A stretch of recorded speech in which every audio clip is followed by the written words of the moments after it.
Let's take a few moments to arrive into the space, settle in. Often little micro movements of the body will allow the body to settle, shoulders back, chin parallel to the earth, back of the neck nice and long, shoulders relaxed, palms relaxed, facing up or facing down in your lap or on your knees.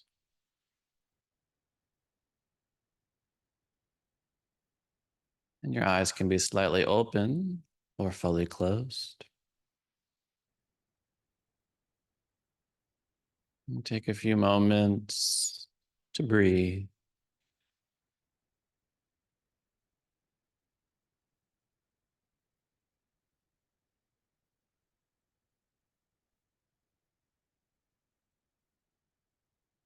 And if you are breathing, it means you are alive. So with each in-breath and out-breath, notice you are alive.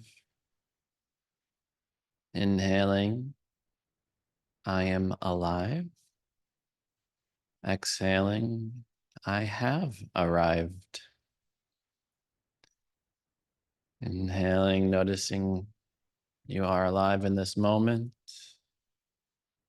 And exhaling, resolving to be in this moment.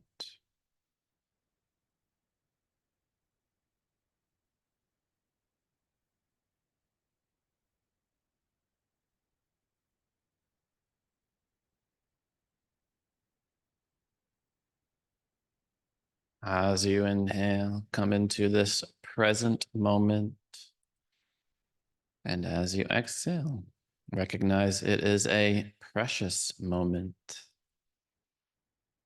Inhaling, present moment. And exhaling, precious moment.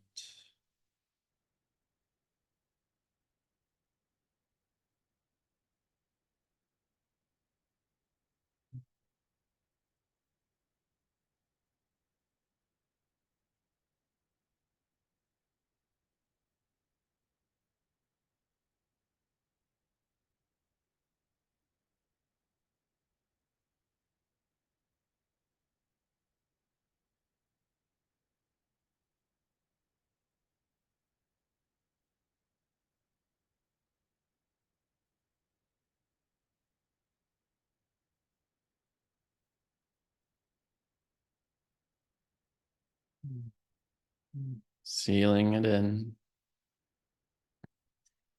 Inhaling, present moment, this moment.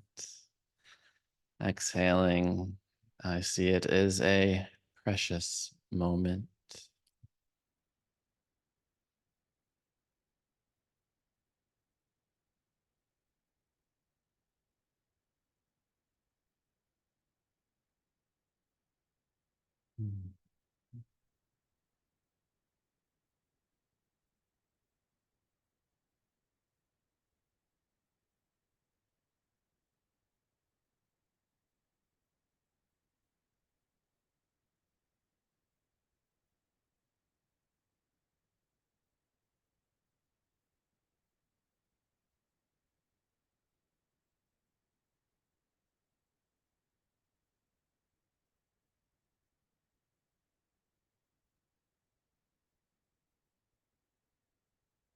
And then feel free to keep the eyes closed or reopen them and return back to the space.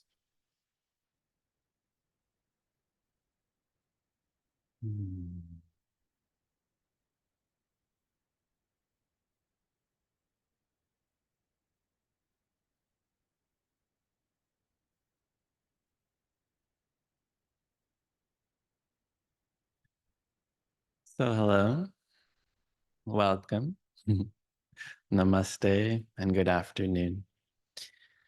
Thanks so much for those of you joining me in the room. Thanks to those of you joining me on Zoom. And gratitude for those of you listening to the recording afterwards.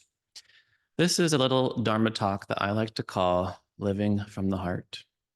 All about this 18-inch spiritual journey, which can sometimes take many lifetimes, simply to travel from the head to the heart.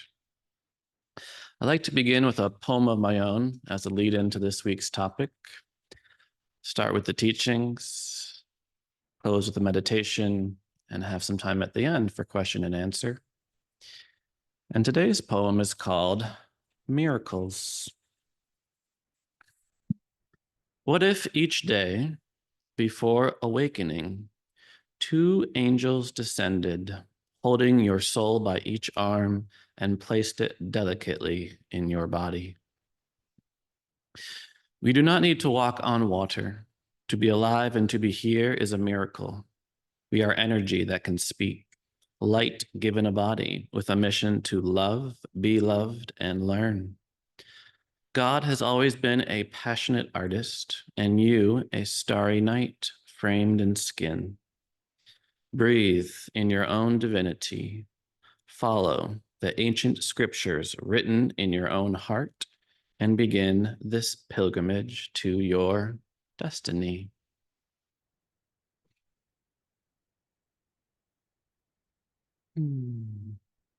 So today's topic is on how this present moment is a precious moment, and how all the wonders of life are here, all the miracles of life are here, all of the conditions for happiness are here. And our task is to be present for it and cultivate a level of open-hearted presence awareness so that we don't miss a single moment. And I'll begin by talking about a poet that I love. He's still alive, and his name is Mark Nepo. He has a lovely book called The Book of Awakening, and another book called The Exquisite Risk. And this is what we are taking, the exquisite risk to be fully present in each and every moment as it arrives. And because nobody knows what's going to happen next, it is a risk to cultivate a level of presence and openness to be there for whatever comes. And not too long ago, Mark Nepo was diagnosed with cancer, and he underwent years of cancer treatment. And he described his journey in one of his books. And as you know, cancer treatment can sometimes be very rough, very challenging, and very painful. And he talks about slowly being able to do less and less things. He used to jog, wasn't able to jog. He used to walk, and suddenly was unable to walk and was simply bedridden. Much of his body was in pain, so he simply was only able to be in bed in the hospital while undergoing treatment. Suddenly it became too painful just to move his arms, just to move his legs. And the only thing that he could do was breathe. The only thing that he could focus on was the in-breath and the out-breath, sitting there in the hospital bed, breathing in and breathing out. And he said he took each new breath as a sign that he was still alive. And essentially, his whole world became the breath. And he wrote this poem. I wish you the ability to breathe after pain, to begin again, though nothing else seems possible. I wish you resilience, to part like the ocean and accept like the sky. I wish you survival, to take in life like a trapped miner finding an air hole and praising it as God. I wish you courage, to ask of everything you meet, what bridge are we? I wish you that the kindness that you are can brighten your way like orange leaves falling about the face of a doe. I wish you endless journey that seldom appears as we imagine. I wish you curiosity to make a boat of wonder and an oar of gratitude.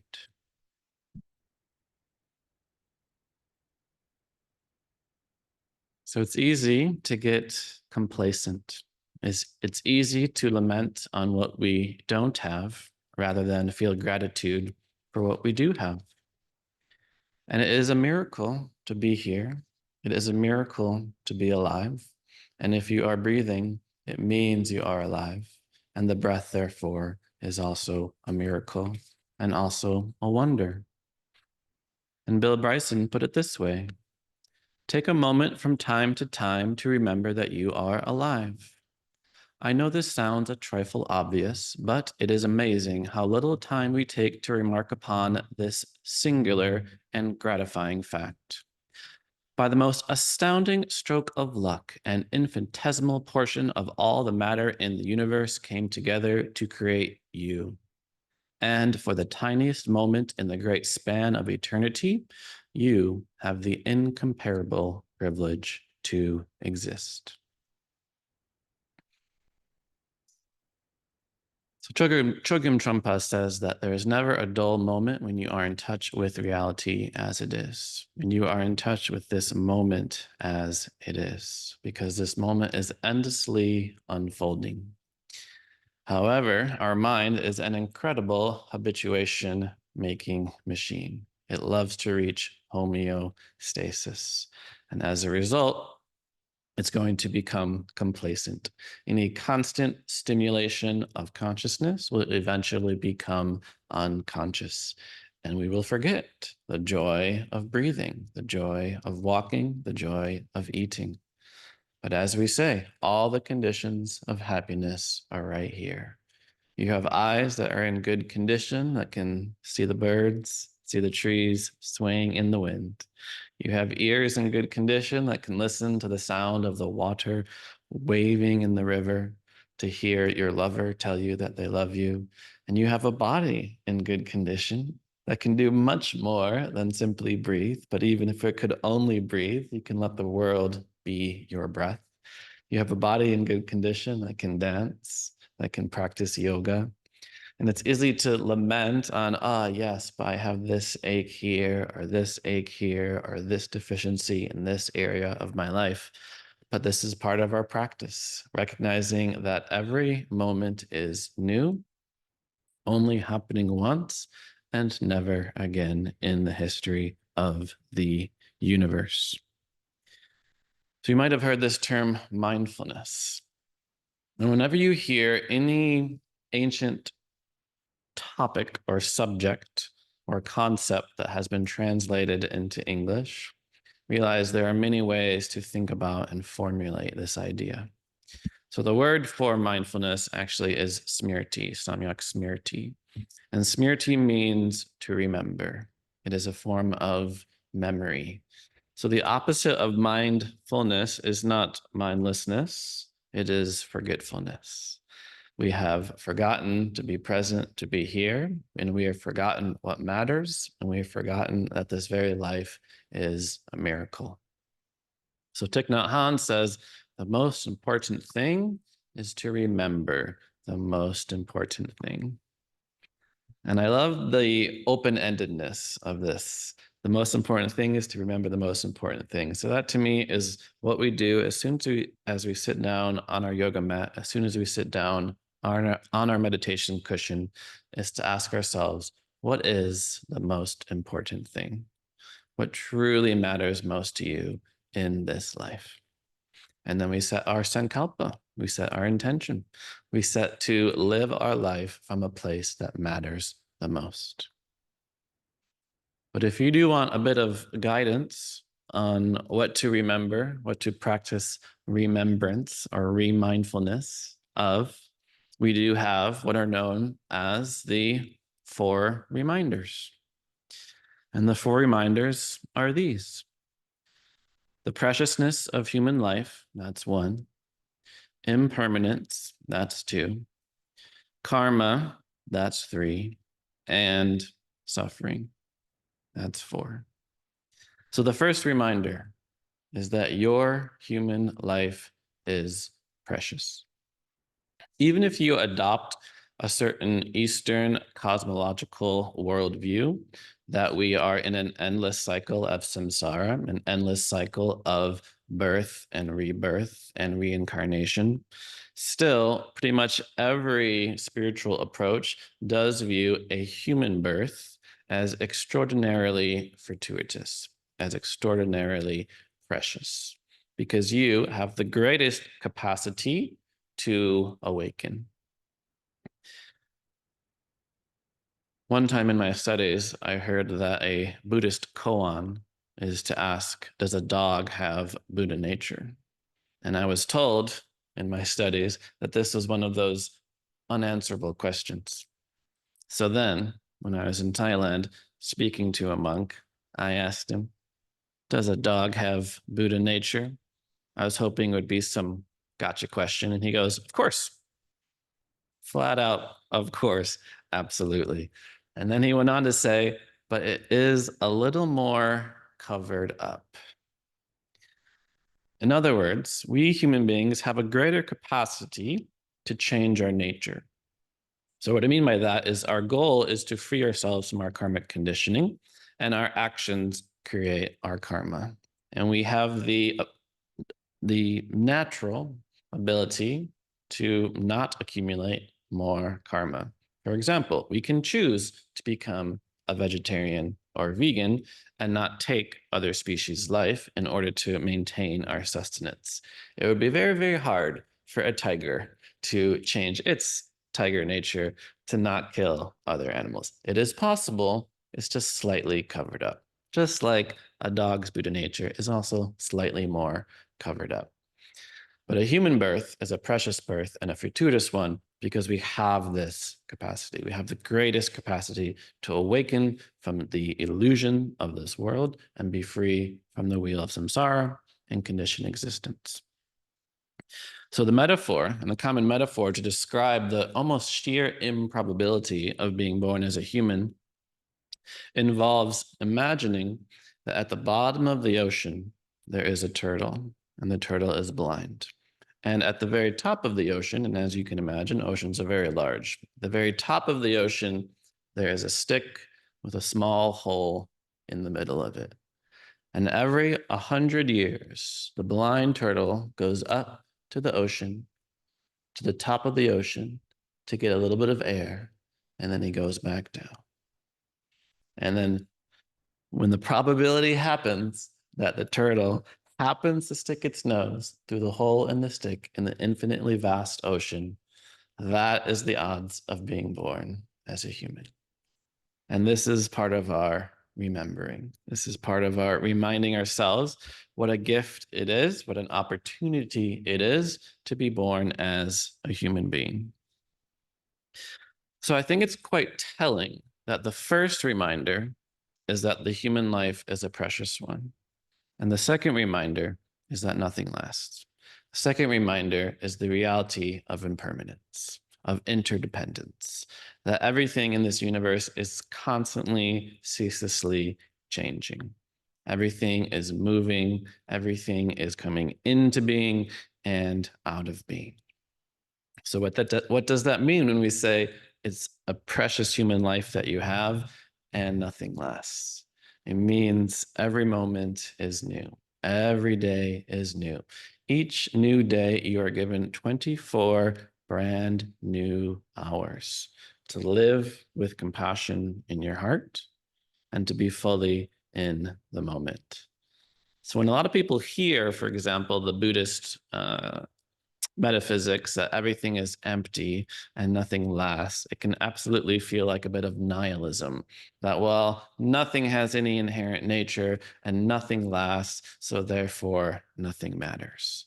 But actually, that is the exact opposite conclusion one should draw, that because nothing lasts forever, every moment it exists is a special moment. It actually makes life exquisite. It actually makes life precious.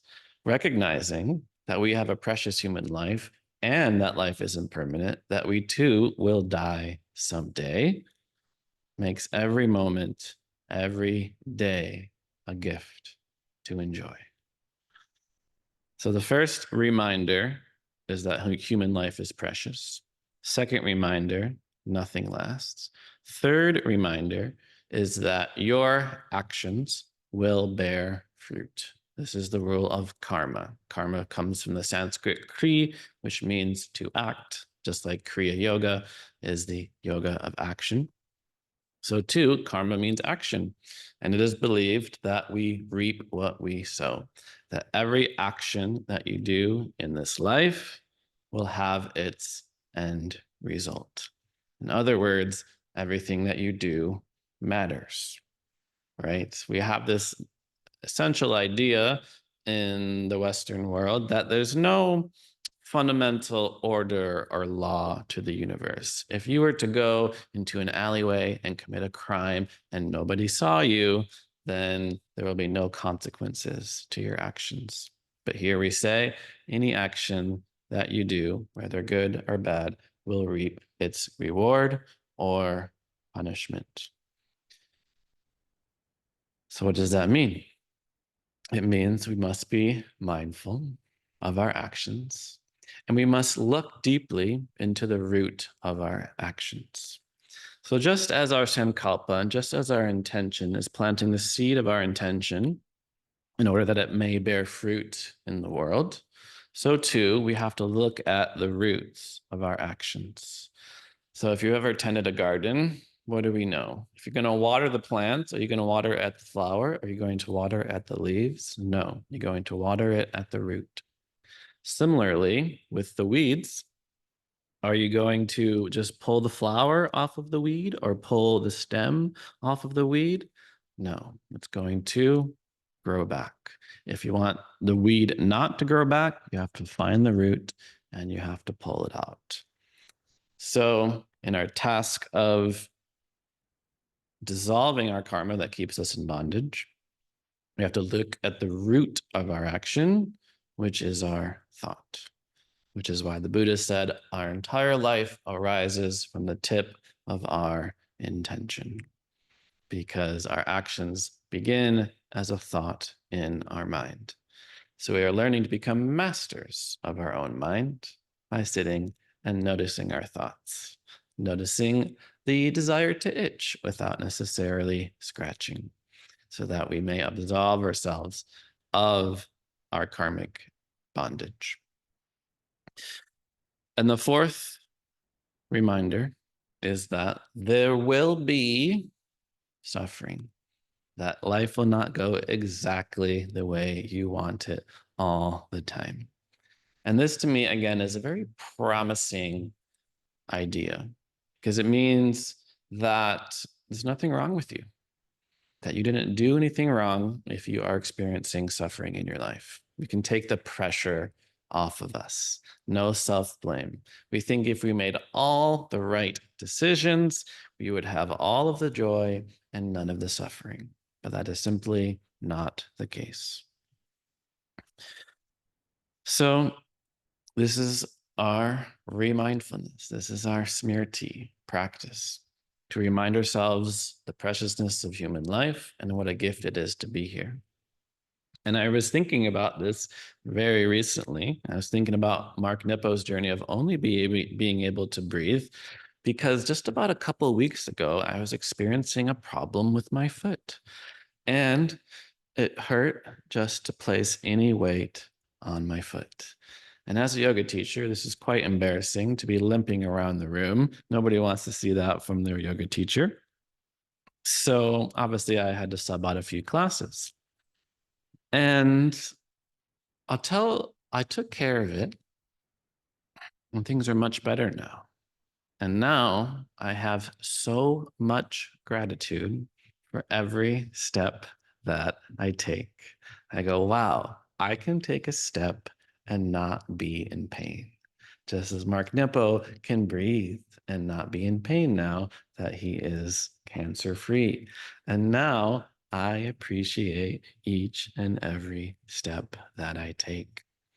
So this is another thing that we learn in our practice. We are welcoming in impermanence and the reality that nothing lasts, and we are welcoming in the reality of suffering, because difficulties, challenges, pain, and suffering, this is like fuel. This is like gasoline to the light of our spiritual awakening. We're not here to avoid any difficulties. We're here to use it. As the saying goes, no mud, no lotus. Without difficulties, suffering, pain, and attachment, you will not find the light of your own awakening. So we're here to metabolize it, to digest it, and to be present for it. So Joseph Campbell says, where you stumble and fall, there you will find gold. So there's so many reasons why this is. So many really painful, really challenging circumstances in our life can be an extraordinary wake-up call. Mark Nepo now has an extraordinary gratitude for each day of his life. I have extraordinary gratitude now for each step that I can take. So even when we have something like an injury, this is something that we can use. It's something that we can metabolize. It's something that we can learn from. So as an example, with my foot, first of all, I went to PT and I learned some amazing exercises to keep a strong, healthy, and mobile foot. I also learned that the shoes that I was using had worn down enough that there was no cushioning and it was causing a certain bit of inflammation.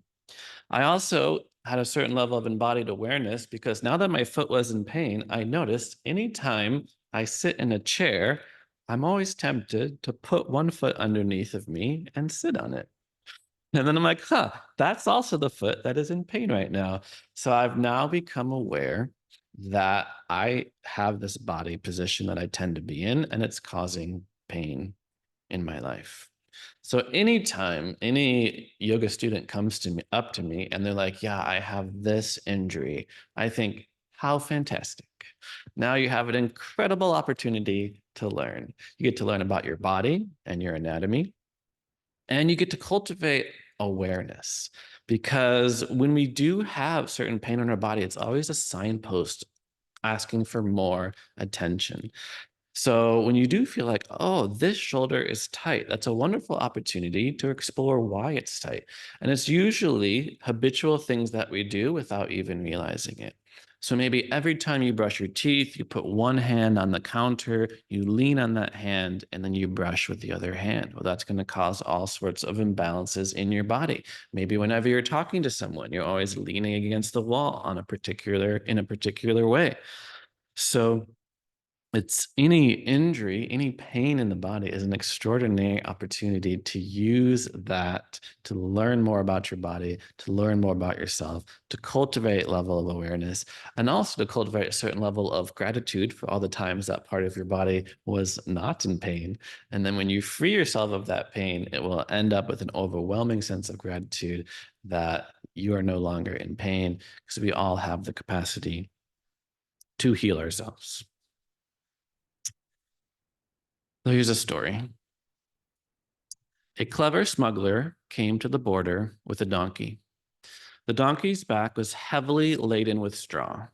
The official at the border was suspicious and pulled apart the man's bundles until there was straw all around, but no valuable thing in the straw was found. The official, still skeptical, says, "I know you're smuggling something," but allowed him to pass. Now, this continued for a very long time. Every single week, the man would come with his donkey full of hay, and the border patrol guard would assume he's hiding something in the hay, tear it apart, not find anything. 10 years went by of this happening, and the official never found anything hidden in the straw bundles on the donkey's back. Finally, the official was one day away from retirement, and he saw the smuggler and said, "Please tell me, I know you're smuggling something. What are you smuggling?" "Donkeys," he replied. It's right here. It's right under our nose, what we are looking for. If we seek to find the answer, we will simply go in the wrong direction. What we seek is right here. All the conditions for happiness are right here with each step that you take and each breath that you make. So Jack Kornfield says, "Where you are is the perfect place to awaken. This moment is the exact place to practice compassion and loving awareness. You have all the ingredients to breathe and find freedom just where you are." John Wellwood put it this way: "Forget about enlightenment. Sit down wherever you are and listen to the wind that is singing in your veins. Feel the love, the longing, and the fear in your bones. Open your heart to who you are right now, not who you would like to be, not the saint you're striving to become, but the being right here before you, inside you, around you. All of you is holy. You are already more and less than whatever you can know. Breathe out, look in, and let go.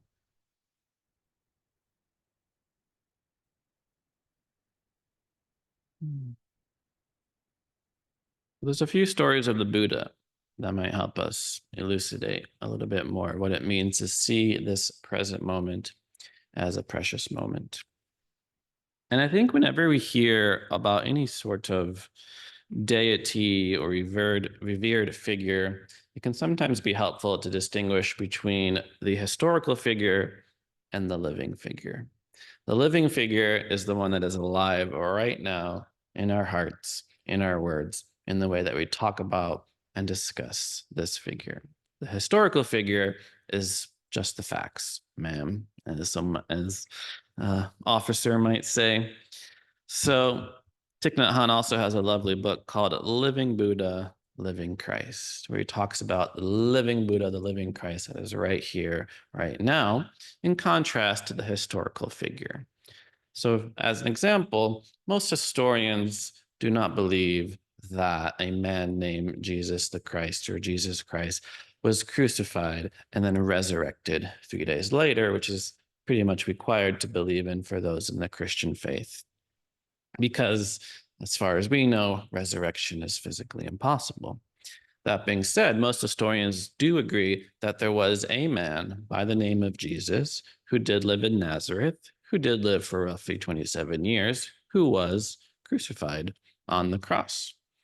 And when there is much we can learn, both from the historical figure as well as the living figure, that is the Jesus that is talked about today. In the same way, there is the historical Buddha, a man by the name of Siddhartha Gautama, who was born a prince. And then there is, of course, the living Buddha, which can take many forms that we see throughout the world. Now, interestingly, when you go to the East and you start getting into a lot of these kind of sacred texts, a number of the texts are referred to as smriti. So as we just learned, smriti means remembered. And it's kind of like an old fishing story where every time you tell it, it changes a little bit and you embellish a little bit. Oh, you should have seen the fish I caught last year. It was 10 pounds. Oh, you should have seen the fish I caught 5 years ago. It was 15 pounds. Oh, yeah, that fish I caught when I was younger, 25-pound fish should have been there. It was pretty incredible. And in the Eastern texts, they're not as concerned with the historicity of their texts because it's a story. As Sadhguru says, a story like the Gita or the Puranas, it's not about facts, it's about truth. It's about the lessons that lie therein. So, for example, before the Buddha was born, there was a great sage by the name of Kundinya who predicted the birth of the Buddha. So I encourage all of you yogis to think about that next time you are in Ekapada Kundinyasana. That is Kundinya's pose. It is his pose. Kundinya is the revered sage that predicted the birth of the Buddha. So historically, the Buddha was a prince that was born to a king and a queen. But then there's the living Buddha, which is the legend, the myth. So you get into some texts, and it does not say that the Buddha was birthed by his mother. It is said that he came out of the side of his mother. And despite being a newly born child, the Buddha walked 7 steps forward and he uttered, "I am the supreme being on this earth. This is my last birth, where I shall uproot birth, old age, sickness, and death." And it is said, as the legend goes, every step that the Buddha took, a lotus flower bloomed exactly where his footprint is. So I think most people with common sense, I suppose, or most historians would not agree with this myth of the Buddha that he sprung forth from his mother's side and then suddenly was able to walk and talk in the first few minutes of his life. But again, it's not about facts, it's about truth. It's about what are we to make of this story that the Buddha took 7 steps. Well, if you've been paying attention, every step that we can take is a miracle. Every breath that we can take is a miracle. So the Buddha taught that to walk on this earth, to take 7 steps on this earth, is a miracle. So that is the other thing about many Eastern texts, is they're full of miracles. You're not going to impress anyone in India by saying, ah, yes, well, Jesus, he walked on water. He was able to feed many people with a fish. He turned water into wine. You read Patanjali Yoga Sutras, and with enough yoga practice, you can levitate, you can become very small, you can become telekinetic, you can have all the knowledge of your previous lives. It's full of miracles and superhuman and supernatural abilities. But we are also told that this human birth is precious, and just to walk on this earth is a miracle. So being in our bodies is a miracle. So this is why the Buddha did teach mindfulness. He taught anapanasati, mindfulness of the breath. So as we practice mindfulness, we can always recognize it's always mindfulness of something. Mindful walking, mindful speaking, mindful breathing, mindful drinking tea, mindful eating. We are here to be fully present to whatever circumstances that life presents to us. So another legend of the Buddha is that during one of his lectures, he held up a flower to a large audience of monks. This is known as the silent lecture at Vulture Peak. And it is said that he held up a flower and smiled. And every single monk in the audience stood there, almost waiting for him to expound upon why exactly he was holding up this flower, except for one monk by the name of Mahakasyapa, who looked at the flower offered by the Buddha. He understood, he smiled, and in that moment became enlightened. So we might think again, what does this story mean? What does it mean of the holding of the flower and the one person in the audience who understood? So some say that this was the birth of the Zen tradition. And a huge tenet of the Zen tradition is that mind-to-mind transition of enlightenment is possible. So this is saying basically that if you have the right guru, your guru doesn't need to say a single thing in order for their mind to transmit to yours the feeling and experience of enlightenment. Now, that is one interpretation of this story. But even if we acknowledge this reality of the Zen tradition, I think we have to recognize that Mahaskapya, in this case, his mind was ready. His mind was prepared. So as we often say, enlightenment happens on accident. You can't control it. You can't force it. You can't will it. If you could will it, you'd probably be enlightened by now, right? Or lots of people would be enlightened by now if you could just sit in meditation and force and squeeze and will your way to full satori and sudden awakening. But it doesn't work like that. It's almost similar to like falling asleep. There are conditions that you can create in your environment in order to be conducive to the act of falling asleep. But nevertheless, falling asleep is not up to you. Neither is awakening.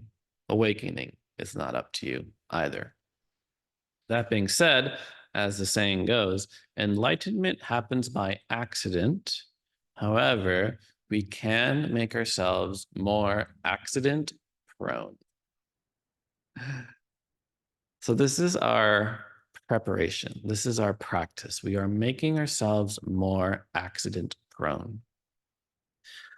So the story of the historical Buddha is that at the age of 27, he was a prince and he came upon old age, sickness, and death and realized we all suffer. So he sought to alleviate himself of suffering. And where did he go? He went to the yogis. And in the forest in India at the time, he found some very strange beings sitting naked in the hot 100-degree Punjabi sun, standing on one leg in what many of us would consider to be tree pose, taking their arms up, lifting their head up, and staring directly at the sun. That is one of the earliest yoga poses, is tree pose. And this is a fierce form of tapascharya, which you could translate as discipline. You could also translate it as the ability to withstand suffering. So sitting in the hot sun on one leg for as long as humanly possible, fasting for days without end, no food, no water, sitting in meditation posture for hours or days upon end. These are all forms of tapas, all forms of intense austerities. Now, some say that the Buddha was doing this about 6 to 7 years, and then he gave up. He was like, you know what? This path is not working. The path of indulgence didn't work in my life as a prince, and the path of complete renunciation didn't work. So therefore, I'm going to try the middle path. And I think that's a perfectly valid interpretation, but I prefer to think that the yoga helped, that the yoga prepared the Buddha, or Siddhartha at the time, before he became known as the Buddha, to be more accident prone.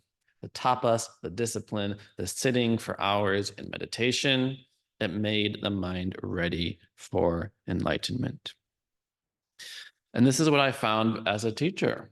I might teach to 15 students in the room, and I have found that I will say something, and that statement will be interpreted 15 different ways. And people will come to their own conclusions. So this is why we begin with our intention, because we can control our actions, but we cannot control the results of our actions. So we even have this saying that when the student is ready, the teacher will appear. And I think it's very easy to, again, interpret this statement to mean like, oh, once you're ready, poof, a teacher will just appear in front of you. You'll just bump into them on the street and your teacher will be there. However, I think what it means by when the student is ready, the teacher will appear, is that when the mind of the student is ready, they will recognize all the teachers that are already there around them. All the teachers that have been trying to teach certain subjects, certain concepts, finally the mind is ready to receive. So Zen Master Dogen says, to study the way is to study the self. To study the self is to forget the ego self. And to forget the ego self is to be enlightened by all things. So I think that's very telling. To be enlightened by all things. So I don't think it's just a coincidence that the Buddha was putting forth a flower. I think a flower has the capacity to enlighten us, just as the breath has the capacity to enlighten us, just as walking 7 steps has the capacity to enlighten us.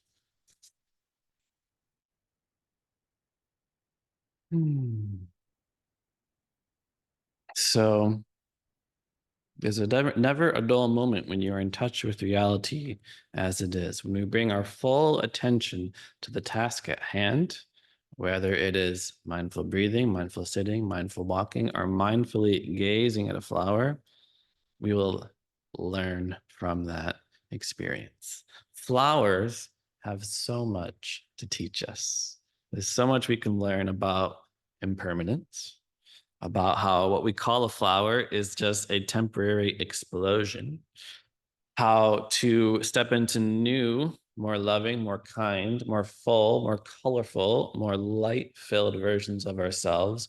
We have to shed old layers, release the small seed-like, shell-like conceptions of ourselves, and to notice all the miracles that are around us, all the flowers that are around us. So there's a story of when one monk was asked why he wakes up at 4 a.m. just to walk to the meditation hall to chant and meditate. He said, I wake up early to walk to the meditation hall to chant and meditate so that I can fully notice the flowers on my way to the meditation hall. We are here to be present. We are training the mind to be present because when we always feel like we're on our way somewhere, I was just having a discussion today with a student on the way to yoga, and we were just talking about how funny it is when you're in a hurry to go to yoga, when you're like, oh, I gotta hurry up, I gotta go to relax. And when we always feel like we're on our way somewhere and we're always thinking about the future, we miss all the joys, all the flowers that are on the way to where we are going. So the human life is precious. It is special. We have eyes in good condition that can see all the colors of the flowers. We have ears in good condition that can hear the birds sing and the birds and the bees buzz as they go to said flowers. Our attention is the juice. Our attention and our awareness is key. So Rumi put it this way: don't go off sightseeing. The real journey is right here. The great excursion starts from exactly where you are. You are the world. You have everything you need. You are the secret. You are the wide opened. Don't look for the remedy for your troubles outside yourself. You are the medicine. You are the cure for your own sorrow. Mm.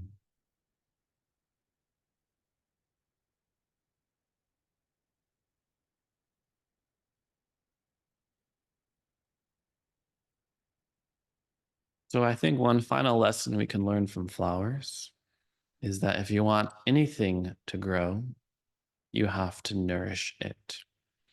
Nature teaches us that for anything to grow, it must have a continuous influx of nutrients. For a flower to grow, it needs light and water and a fertilized soil. Same thing. If we want our love to grow, if we want our relationships to grow, if we want our presence to grow, we have to nourish it. We have to practice it. It won't happen on its own. So, with that, let's arrive in the space.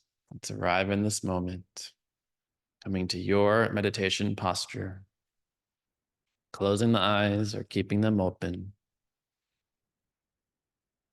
taking a few deep breaths to arrive in this present moment and to see it is a precious moment. Inhaling to this present moment, exhaling, recognizing it is a precious moment.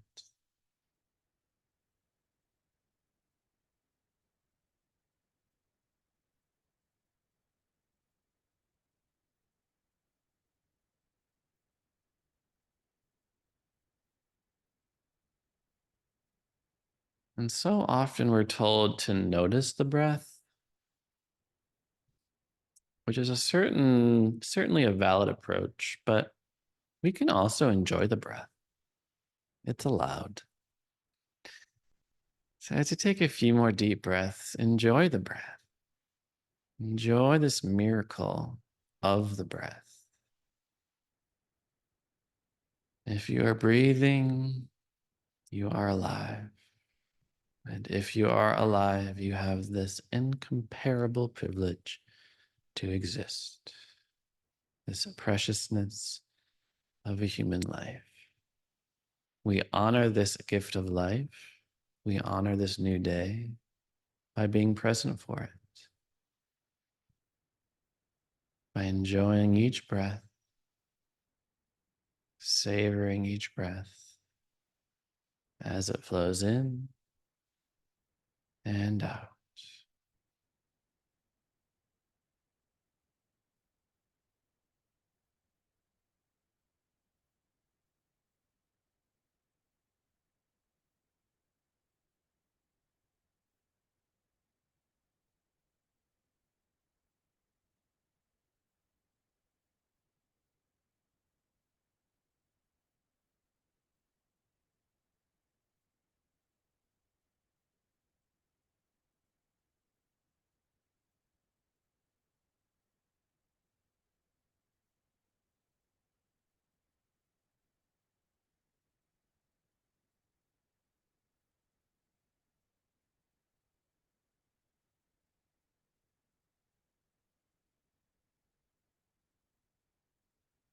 It is said that when Saint Francis went to the almond tree and said, "Speak to me of God," the almond tree bloomed into countless flowers, which is to say, aliveness is divine. There is no other way to witness God than to witness aliveness, flowering, and blossoming. Talking won't get you there, just as the word water won't cure your thirst, or the word food won't cure your hunger. Only this moment experienced fully. May we all be active participants in this life, being present for each and every precious moment, to recognize that nothing lasts, and every moment, every person is precious.